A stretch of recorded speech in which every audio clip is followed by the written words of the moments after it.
Hello, and welcome to this episode of the Ready Yet podcast. And I have something really important to talk to you about today. It's the idea that language matters. And because most of you know that a lot of my work with my clients, what my MBA was focused on, like a lot of what I do is in marketing. How you talk about your business in outcome-based language, how to have a sales conversation that's of high integrity. So a lot of the work that I do with language is about how we talk to other people. But truthfully, the more important piece of language is how we talk to ourselves. How are you talking to yourself? What are you hearing yourself say? Now, my first experience with this was way before I did any work on mindset, way before I had the language even to know about mindset and mantras and all the vernacular that we use to describe what this actually is and how to get a handle on it. And I'll tell it to you this way. When I owned my first business, because this was a very striking moment for me, when I owned my first business and was going through the struggle of being an entrepreneur and the ups and downs of all of that and trying things that didn't work and doing things that didn't work, I would literally find myself in my car often banging my hands on the steering wheel and out loud, not even like just in my head, but out loud, screaming at myself, "You idiot. You totally screwed that up." That's brutal. Like, it was not even a woe is me thought. It was not a, oh my God, this sucks. I mean, it was a pretty violent, truthfully, abusive way that I was speaking to myself. It was a way that I would have never tolerated someone else to speak to me that way. And it would have also never, in my worst moments, would I ever speak to anyone else that way. And yet here I was, screaming at myself, "You idiot, you screwed that up." And I would love to tell you that that only happened once, but that's not true. This was not it was not an uncommon situation. And now the flip side of that, because there was a flip side of that. One day, as I was leaving to go on several consultations that day, so several sales consultations for new clients, as I was leaving the house, looked at my dog, and yes, I talked to my dog, still talk to my pets, but I looked at my dog and I said to my dog, "I'll be back later. I have to go help some people today." I closed all 3 consultations that day. All 3 clients sold, signed up, because it completely changed how I was thinking. It was completely changed how I set myself up for the day. And those 2 moments really stick out as when I started to realize there was something more to this. I started to realize, before, again, I even did this work intentionally, that what you say to yourself matters in a way that it's not possible to underestimate the impact, to the point where I will tell you that everything you want to achieve is on the other side of being able to conquer your thoughts. What am I talking about, right? These are mantras, right? There's a word for it. It's mantras, the things that we say to ourselves over and over and over again. And the truth is that they run on repeat. They just run on repeat And we create what it is that we're saying to ourselves. We create what it is that we're thinking to ourselves and about ourselves. And truthfully, if you want to know what you think about and you want to know what you say to yourself, it's easy to tell because you can just look around you and you can tell, positive and negative. If you have a great family and you have great relationships with your spouse and with your kids or your significant other or your parents or whoever your definition of family is, then that's a reflection of what you tell yourself and what you think to yourself about the importance of family. Conversely, if you are not making money in your business, because this is a challenge, right? This is a challenge for so many entrepreneurs. If you're not making the money in your business that you want to be making, it can always be tracked back to something you are telling yourself, something you are thinking about yourself, about money, about the world that we live in. Because basically, another way to describe this is that things get created twice. Things actually get created twice. First, they get created in our mind, and then they get created out in reality.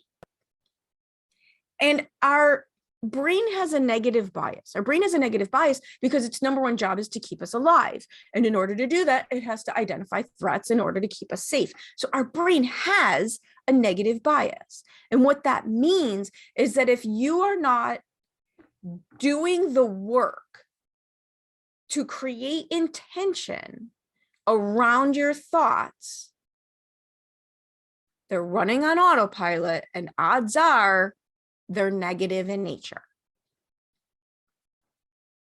And it gets worse. I hate to be the bearer of bad news. It gets worse in our moments of struggle. When our emotions take over, it gets worse because it all speeds up.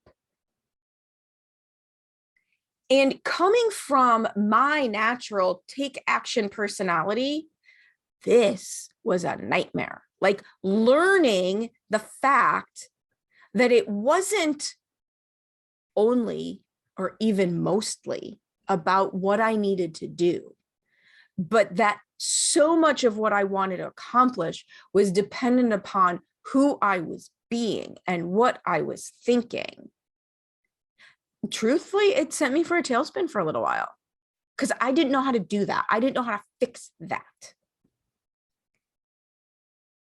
And it took a while for me to get my head around it because you can have all the great actions, right? You can have a great marketing plan. You can have a great way to talk about your business. But if while you're taking these actions, you are telling yourself that, oh my God, nothing ever works. Oh my God, I always mess everything up. Oh my God, I always make the wrong decision. Then guess what? None of those actions are going to work. They're not going to work. If even though while you're taking them, you're telling yourself something negative about them, they won't work. So I use two versions of mantras. This is the way I describe it. I use two versions of mantras. One of them is for reprogramming those negative thoughts in the moment, right? Getting rid of the doubt, the fear, the insecurity in the moment so that I could do what I need to do, what I said I wanted to do, and so that it will work. And then the other version of mantra I use is I call it future casting, but visualization. The other version of mantras that I use is how I visualize or future cast what I want to have happen. So first, the reprogramming mantra. This is the thing you tell yourself when you catch yourself in the moment of doubt, when you catch yourself calling yourself names in your SUV on the side of the road after you mess something up. The reprogramming mantra. So for me, because the thing that I realized about myself was that I was great at taking the actions, but the story I was telling myself was that it doesn't actually work. Like the things don't actually work. Not helpful, right? So the mantra that I came up with to help get me out of that tailspin was I would catch myself in the negative thought. And the way that I would catch myself is because it would feel icky inside, right? We know how that feels. It's a clench in your chest. Usually that's your indication that something's wrong. I call it your check engine light. We know how it feels, and it's actually easier and faster to catch a feeling than a thought, because your thoughts go boom, boom, boom. You're right down the rabbit hole before you even know what happened, but you can usually tell how you feel physically much more quickly. So in that moment of catching myself physically in the moment of doubt, stop myself, right? Oh, check engine light. Don't make myself wrong. Don't make myself bad. We're not about punishing yourself, doesn't work.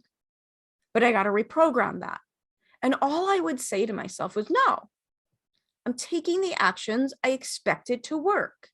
Like, it doesn't have to be more complicated than that.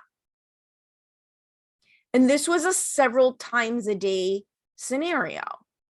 Whenever I would feel the little clench, the moment of doubt, the moment of fear, the moment of hesitation, no, I'm taking the actions I expected to work. And then go ahead and do the thing that you were planning on doing, or that you should be doing.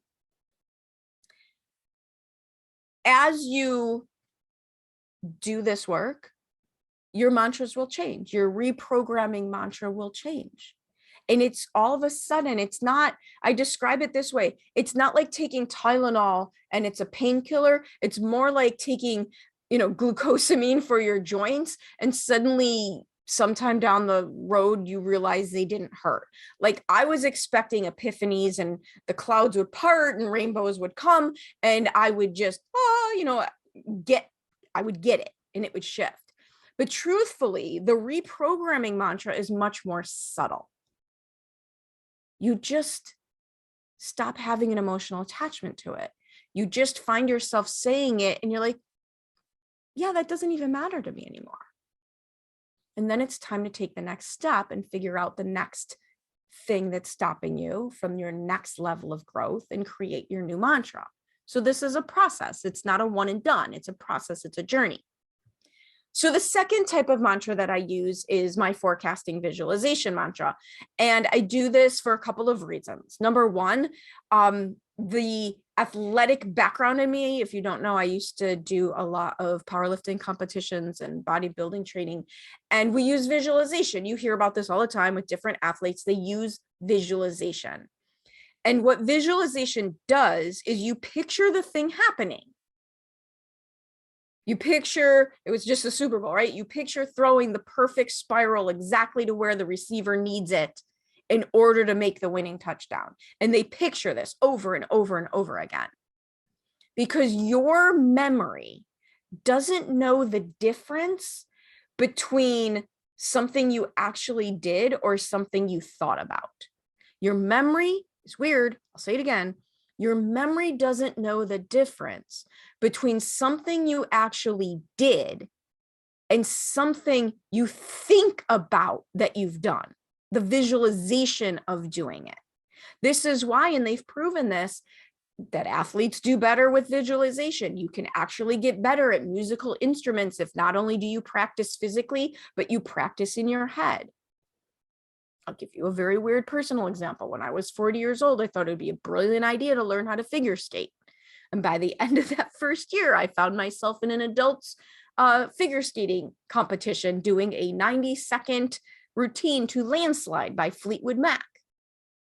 And I would listen to the song and I would picture the steps, not just so I would remember what order to do the things, but I would picture how they were supposed to flow, how they were supposed to look, how it was supposed to happen. So that by the time you're doing the actual thing, you're just remembering how to do it, remembering how you did it, not trying to figure out how to do it. It's just muscle memory. You get to tap into the muscle memory of remembering something you've quote unquote already done so that you know how it feels, instead of being stuck in the, well, how do I do this place? And the other half of that future casting visualization is that what we think about, we create. So if I want something, currently I'm looking to buy a house. I want a cozy, rustic style house with water on the property, surrounded by natures, with big windows. Like, I got this all planned out. And I visualize this and I shorten it for my mantra. And I do this in the morning and I repeat these in the evening, so that my brain starts to keep a lookout for these things. So that's the other advantage of your future casting visualization. Because when you tell your brain by the repetition that this is important to you, it will start looking for those opportunities to make it happen. So like I said in the beginning, everything you want is on the other side of learning how to conquer your thoughts. So treat that with the importance that it deserves, because it truly is. You know, one of the things I say is the money's great, but the emotional freedom is invaluable. Thanks for joining me.